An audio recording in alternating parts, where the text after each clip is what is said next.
Olá, seja bem-vindo a mais um programa Lição em Foco, tudo bem com vocês? Nós estamos no segundo estudo da série Igreja em Modo Missão. E aí, você já estudou a série dessa semana?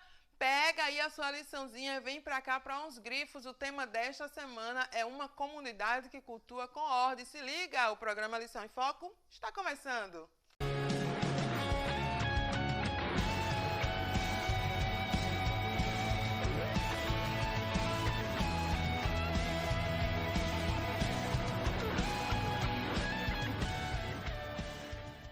Quero, pois, que os homens orem em todo lugar, levantando mãos santas, sem ira e sem discussões.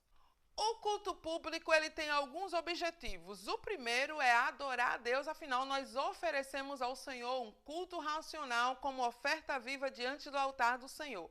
O segundo objetivo é manter o relacionamento, aproximar pessoas do Senhor e nos aproximar uns dos outros como Igreja de Cristo. E Paulo traz algumas instruções com base no que estava acontecendo lá em Éfeso para que não se repita na igreja. Essa lição ela está dividida em 6 tópicos e a gente vai fazer aqui o passo a passo, ok? Primeiro, a prioridade da oração. Antes de tudo, pois, exorto que use a prática de súplicas, orações, intercessões, ações de graça. Paulo ele usa o termo antes de tudo. Isso daqui traz a ideia da prioridade da oração no culto público. Então, não pode existir um culto sem oração. Paulo também traz um detalhe importante, que nesse culto a gente ore pelos nossos governantes. É isso mesmo. A gente não tem muito essa prática, não, de estar orando por nossos governantes em nossos cultos públicos, né? É verdade. Bom detalhe, certo? Uma boa chamada de atenção aqui da palavra de Deus para a gente.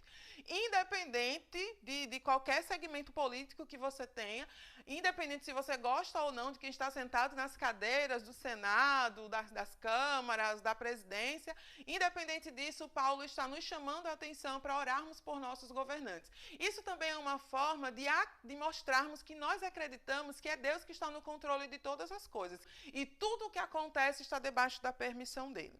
O segundo ponto é sobre a postura adequada. Estava acontecendo umas coisas bem brabas lá na igreja. Contenda, confusão, sabe? Muita briga estava acontecendo lá.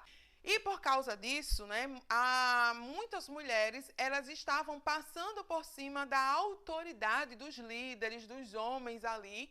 E Paulo ele chama a atenção para que os homens se levantem com mãos santas, sem ira e sem contenda, para elevar a sua voz de oração. Paulo está dizendo basicamente assim, olha só, quem está causando a confusão aqui são as mulheres, certo? Então, os homens não se metam nesse negócio. Os homens não entrem nessa onda de entrar nessas confusões, nessas fofocaiadas, nessas contendas, nessas brigas todas. Se vocês são as pessoas que estão de fora de tudo isso, então são vocês quem tem que se levantar, orar, buscar e trazer a ordem ao culto, para que esse culto ele aconteça com decência ao Senhor. Entende o que está acontecendo aqui? Não é que Paulo está fazendo uma batalha da guerra dos sexos aqui, não. De jeito nenhum. Ele não está trazendo uma separação homem e mulheres. Paulo está falando sobre a ordem do culto. Se eu sou a pessoa que estou em contenda, que estou em confusão, então eu sou a pessoa que não deve estar lá na frente, tá certo? Então, se você é a pessoa que está agindo de acordo com a palavra de Deus, com os princípios do Senhor, que não está participando, né, dessas contendas, dessas confusões, então se levante. Aí Paulo está dizendo, homens se levantem, varões se levantem com autoridade e faça com que esse culto aconteça com ordem. Vá lá e faça o negócio acontecer. O terceiro ponto é o decoro nas vestimentas, certo? Então, o que estava acontecendo também? Elas também estavam tentando chamar a atenção para elas. Então, lá no início, quando Paulo vai falar sobre a oração, ele vai mostrar que nós somos chamados para a proclamação do evangelho, mas essas mulheres estavam tentando chamar a atenção para elas. E elas estavam fazendo isso a partir das vestes finíssimas, né? Seus vestidos lindos, incríveis, finos, maravilhosos, carérrimos, através dos frisados no cabelo, né, com aqueles penteados cheios de ouro, de fio de ouro e tal e tudo mais, com seus brincões maravilhosos, incríveis de ouro. E Paulo está dizendo que essas mulheres, elas precisavam se vestir de forma equilibrada. Observe que as roupas, a forma que elas estão se vestindo, não é uma forma indecente, mas é uma forma exagerada. Aí Paulo está dizendo assim, minha filha, tudo na vida tem equilíbrio, certo? Isso daí serve só para mulher? Não, minha gente. A lição é para mim, que sou mulher, para você que é homem, para você que é jovem, para você que é adulto, para você que é idoso, para você que é criança. A gente precisa deixar o exagero de lado, de chamar a atenção para a gente e chamar a atenção para o evangelho. O quarto é o preparo para o ensino. Então, Paulo aqui, mais uma vez, ele vai trazer uma situação, na verdade, é uma situação só com várias ramificações aí. Uma dessas é que há algumas mulheres, por causa da cultura, né, lá dos judeus, que as mulheres não podiam ser ensinadas, então essas mulheres elas não tinham uma base de fé. Sendo assim, elas podiam facilmente ser enganadas por falsos mestres, e era isso que estava acontecendo. Algumas mulheres haviam sido enganadas por falsos mestres e tal, e esses falsos mestres e essas mulheres estavam causando maior confusão por conta da doutrina, da palavra, do evangelho ali dentro. Então elas estavam ensinando coisa errada. Aí Paulo agora chega e vamos dizer assim, olha, para manter a ordem do culto, certo? O ensino verdadeiro da palavra é melhor que as mulheres elas silenciem, certo? Então essas mulheres elas vão silenciar e vão aprender com calma, com serenidade, compreendendo a importância do aprendizado. E depois que elas souberem depois que elas tiverem conhecimento e maturidade, aí agora sim elas podem ensinar. Paulo não está dizendo que mulher não pode ensinar, Paulo não está dizendo que mulher não pode fazer, que mulher não pode falar. Não, não é esse caso que Paulo está falando aqui, não. Mas ele está falando sobre maturidade, conhecimento da palavra, maturidade espiritual. Se você não tem conhecimento da doutrina, se você não tem conhecimento da palavra de Deus, você vai se levantar para falar o quê?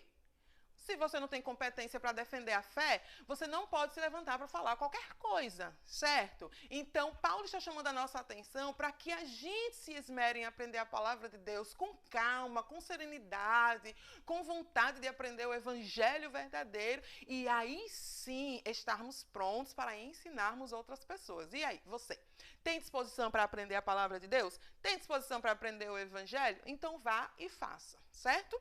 O outro ponto é o respeito aos líderes, né? Então ele fala que, olha, não permito que a mulher tenha autoridade sobre o homem. Ele está falando aqui sobre uma atitude dominadora, sabe? Então Paulo está dizendo assim, olha, não é permitido que uma mulher, ela haja como se ela fosse a dominadora do espaço. Então algumas mulheres estavam querendo passar por cima da autoridade dos seus líderes. Tá ligado naquela pessoa que só ela tá certa, tudo que ela fala tem que ser daquele jeito, que ninguém pode passar por cima, e ai de quem passar. Pronto, era isso. Aí Paulo tá dizendo assim, não, minha filha, não é assim que as coisas são, não, de jeito nenhum. Não é permitido que vocês dominem sobre quem tem a autoridade ali estabelecida na igreja. Vocês têm líderes, vocês têm pessoas que estão direcionando, conduzindo vocês, pastoreando, e agora vocês querem passar por cima deles? Que negócio é esse? De jeito nenhum, não é assim que funcionam as coisas. Paulo está falando isso e a Bíblia fala isso pra gente, minha gente. Quantas pessoas talvez você conheça, não sei se você é essa pessoa, em que a sua palavra tem que ser a palavra final. Que nem mesmo que o líder fala tem que ser ouvido se a sua palavra não estiver de acordo com ele. A Bíblia não aceita, a Bíblia não permite que você domine sobre a sua liderança. Aí não importa se você é homem, se você é mulher. Você não pode ter domínio sobre a sua liderança, uma voz maior, mais autoritária sobre aqueles que foram instituídos por Deus, certo? Querer mandar na igreja, querer mandar nas pessoas, querer mandar nas coisas. Então, Paulo está condenando isso aqui, certo? De alguém que quer mandar a todo custo. E que não quer se submeter à autoridade, não quer se submeter à orientação, ao conselho, ao direcionamento, né? Só quer fazer com os outros, e fazer de qualquer jeito e sem conhecimento da palavra, certo? Então, Paulo está dizendo assim, olha, além de você aprender com serenidade, você precisa também aprender a se submeter às autoridades que foram instituídas aí por Deus e ter respeito por isso. O último ponto é o confronto à cultura. Lá, tinha uma deusa chamada Artemis, que também era a deusa Diana. E essa deusa, ela era contrária à maternidade. Sabe por quê?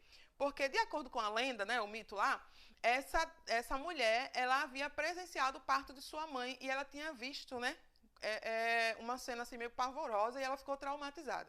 E por causa disso, essa deusa, ela se tornou contrária, né, ao lar, à maternidade, né, à feminilidade, a ter filhos, assim, né, constituição familiar.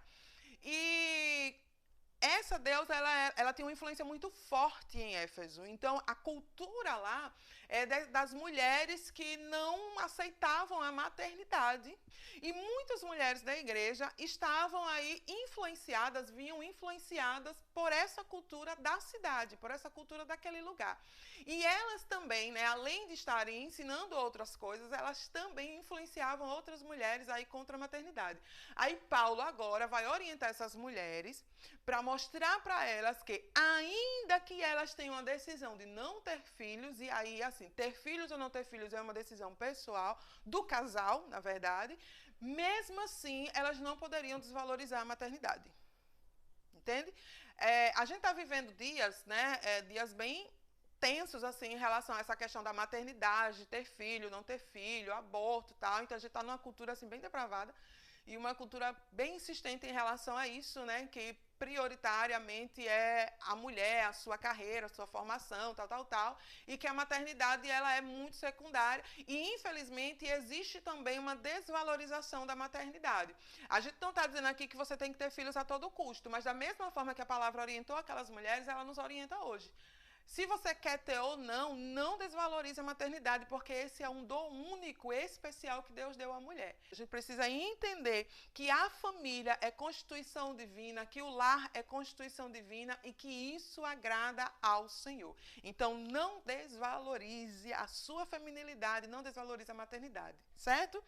Então, a gente vai concluindo aqui, entendendo que o culto precisa se manter em ordem, que uma comunidade que vive em modo missão precisa valorizar a oração, que vive em modo missão, ela cuida de todos os detalhes do seu culto, né, do culto oferecido ao Senhor, e ela não age em contenda, mas ela trabalha, cultua, exalta ao Senhor para que Deus seja glorificado em todo o tempo, certo?